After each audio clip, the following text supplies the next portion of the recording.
Hi, and welcome to week 8 going into week 9.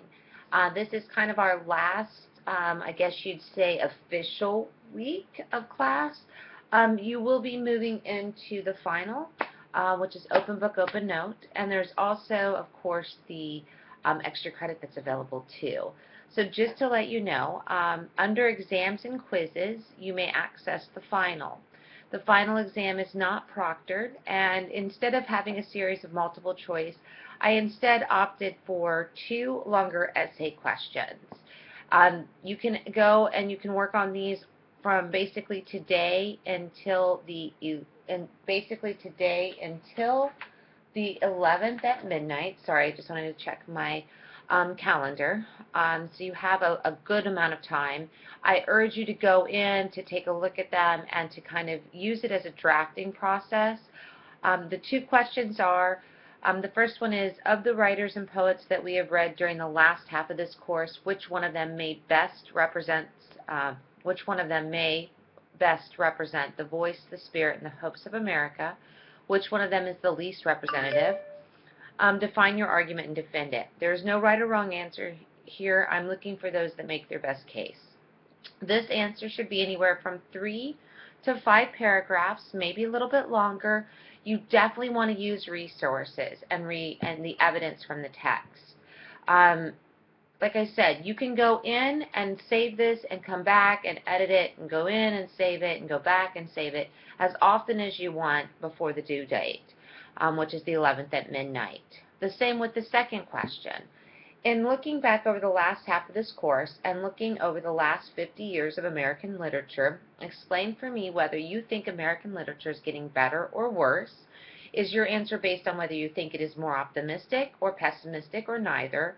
And develop your answers using examples from at least 3 of the writers or poets from the last half of the course. Once again, there is no right or wrong answer. I'm looking for answers that are well defined and well argued.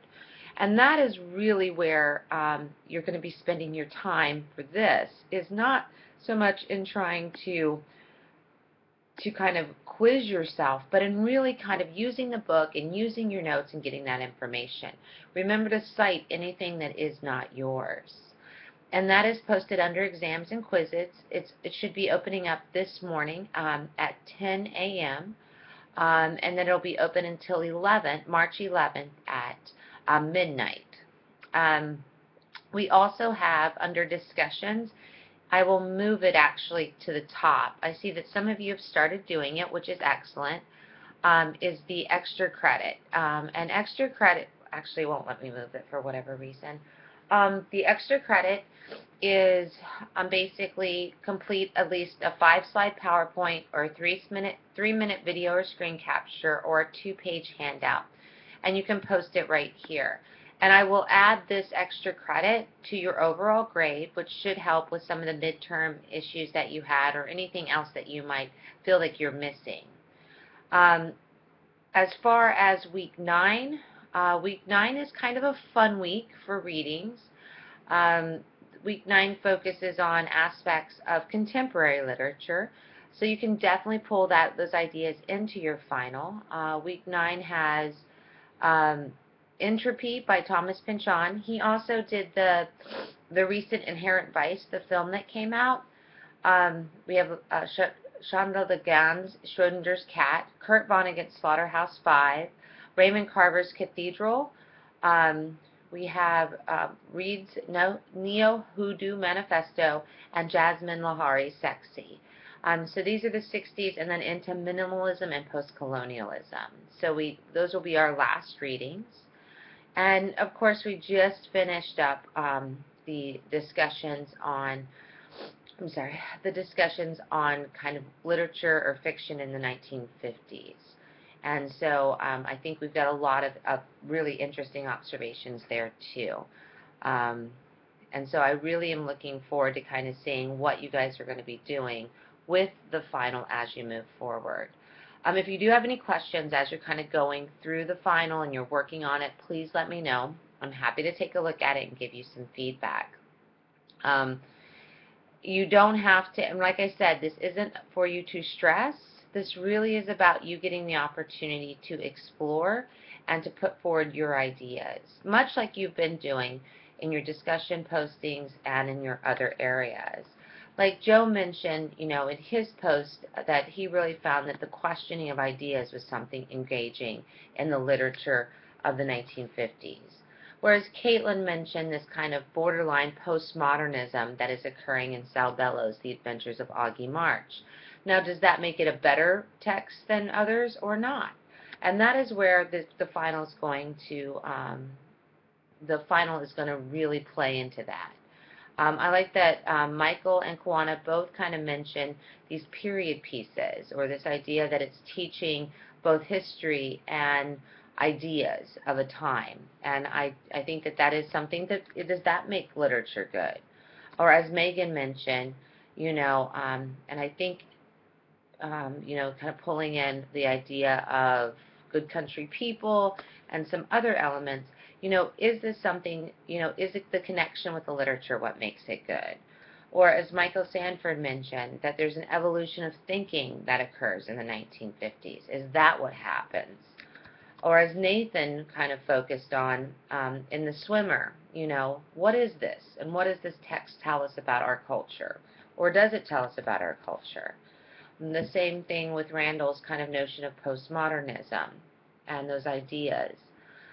Or that Richard pointed out that, the idea of individuals and fiction, kind of this setting and scenario, how important is that? Or as Russell pointed out, in a really good reading of Good Country People, what is the power of education in our culture and in our literature? Or as Theron mentioned, in his response back to Richard, is the Good Country People, this idea of losing a wooden leg or losing something, kind of a loss of sexuality or even a loss of virginity, which is really an interesting kind of connection when you think about the reading of a leg. Or as Travis mentioned, really enjoying The Swimmer. And is that what makes literature really good? Is it about the enjoyment you get from it? Or is it about the symbolic quality of it? What makes it good? What makes it not good? Is it pessimistic, and is that what makes it good?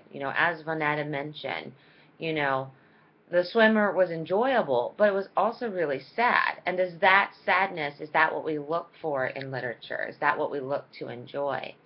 As Ahmed mentioned, with The Adventures of Augie March, this kind of connection about understanding a childlike understanding versus an adult-like understanding looking back. Or as Brianna kind of mentioned, these readings weren't that difficult. Does that make them better? Is the accessibility a criteria of being better? This change or shift that Brittany mentions, if it's more reflexive of the culture, does that make it a more engaging piece of literature? Kind of like Brooklyn's observations that this week these readings really kept her attention. Is it that kind of focus and that attention that truly pulls us forward? Or is it, as Kaylin mentioned, that enjoyable quality of writing that comes through with the characters? Is it that characters are more driven, or the plots are more driven by characters, and therefore we enjoy it more because we identify with individuals? Or is it, as Emmanuel mentioned, that, the idea of the swimmer, connects to pop culture, like Kramer on Seinfeld? Do we like to see connections in our work? Or Hadiyah, as Hadiyah mentioned, this idea of being lost, does that make it bad? Or does that make it good? Is the wrestling with literature what we really enjoy about it? Or is it something else?